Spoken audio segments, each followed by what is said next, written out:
Bom dia, estamos aqui para apresentar nosso trabalho de Sociologia do segundo ano do ensino médio. Aqui é Matheus Reis quem fala. Temos também como componentes do nosso grupo Thiago Nery, Diego Rodrigo, Augusto Cardoso e temos também João Vitor. Tá? Então, em primeiro lugar, só para começar, vamos começar com Diego Rodrigo apresentando o Estado como controle social, função do Estado, controle social. O Estado age como meio de controle social na sociedade.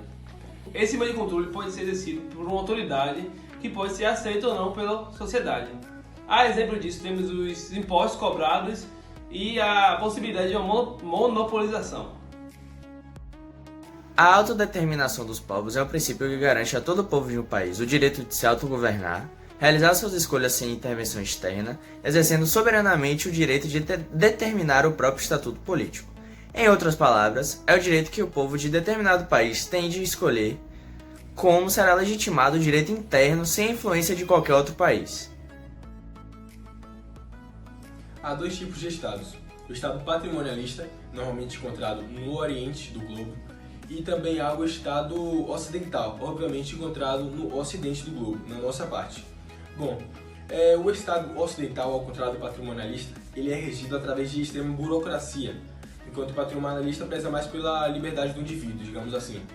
Bom, existe a dominação de Max Weber entre dominação e poder. Poder e dominação. O que é o poder? O poder é você convencer uma pessoa de algo contra a vontade dela. Enquanto a dominação é você convencer uma pessoa com o sentimento dela. Convencer de forma que ela não se sinta forçada a algo. Daí temos a dominação tradicional. A dominação tradicional é como acontece, por exemplo, com os caciques, com os líderes de tribo, com os reis e coisas do tipo. Como assim? Bom, eu sou um cara... No Brasil sabe-se que a maior religião é a católica. Eu sou católico, então eu vou jogar na cara que eu sou católico e vou fazer um governo com um catolicismo aflorado. Então o que vai acontecer é exatamente, eu vou ser eleito. Por quê? Porque é a dominação tradicional.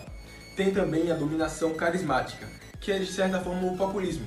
É a pessoa ser bastante carismática, convencer a população, chamar a população para ele, e assim a população vai cair nessa dominação carismática, vai ser convencida conscientemente, de forma consentimental, de forma, não sei se é assim que se fala, mas entrando em concordância com o cara que está dominando, com o dominante, certo? E tem também a dominação legal racional, que em teoria é o que vivemos, é a dominação democrática, que é, como já diz o nome, legal racional. Tem que ter uma constituição afirmando que você é sim, por direito, o governante. Além de racional, porque na teoria, repito, o voto tem que ser racional, nós temos que pensar em quem vamos eleger.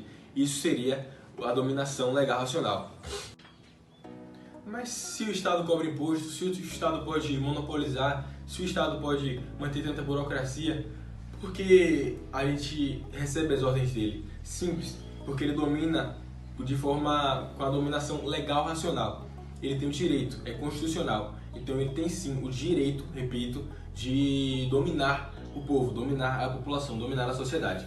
Bom, em primeiro lugar temos que entender a burocracia. Tem aqui o estatuto e tem, em primeiro lugar, tem seus agentes ou funcionários são contratados por contratos ou concurso. É o número 1 da burocracia. Número 2, a competência profissional para preencher cada vaga. Número 3, a remuneração está de acordo com a competência. E número 4, há uma hierarquia pré-definida por lei. Ou seja, o Estado, o qual define a burocracia, ao contrário do que muitos pensam, ele atrapalha a ascensão social através da hierarquia pré-definida por lei. Saindo agora um pouco do contexto de poder e dominação, vamos entrar agora nos conceitos que basicamente definem o governo, começando com eles de povo, que é basicamente o agrupamento de pessoas que têm semelhantes tradições, seja essa língua, alimentação ou algo do tipo. Já a nação é basicamente o local onde o povo está inserido, a área geográfica em que ele está. Alguns autores gostam de trazer que a nação é o povo, só que de forma organizada. E a nação contém o povo, como falei, o território e a consciência, como por exemplo as etnias indígenas, que tem cada um desses pontos. Estado então é a junção da nação, do território e do povo. Então, alguns autores também gostam de trazer que Estado é a nação de forma oficialmente organizada. E dentro do Estado pode ter uma ou mais nações, como no exemplo da União Soviética, que na época tinha a Rússia, a Ucrânia e outras nações compondo o território. Já o governo é o que assume o poder de forma temporária no Estado, que pode ser exemplificado pelo poder executivo, que é composto pelo presidente, o poder legislativo, que é composto pelos vereadores e deputados, e judiciário, que é pelos senadores. Bem, com relação às formas de governo, existem basicamente a monarquia e a república. Na monarquia, especialmente na autocrática, a soberania é exercida por uma só pessoa. Esta mantém o seu poder até a morte e passa para o seu herdeiro. A república pode ser dividida em dois pilares, a presidencialista e a parlamentarista. Na república presidencialista, o chefe de Estado também é o chefe de governo. É o presidente que monta todo o governo e é eleito para o mandato. Já na república parlamentarista, o chefe de Estado é o presidente e o chefe de governo é o primeiro-ministro, sendo que o chefe de governo é escolhido pelo parlamento, que é eleito pelo povo.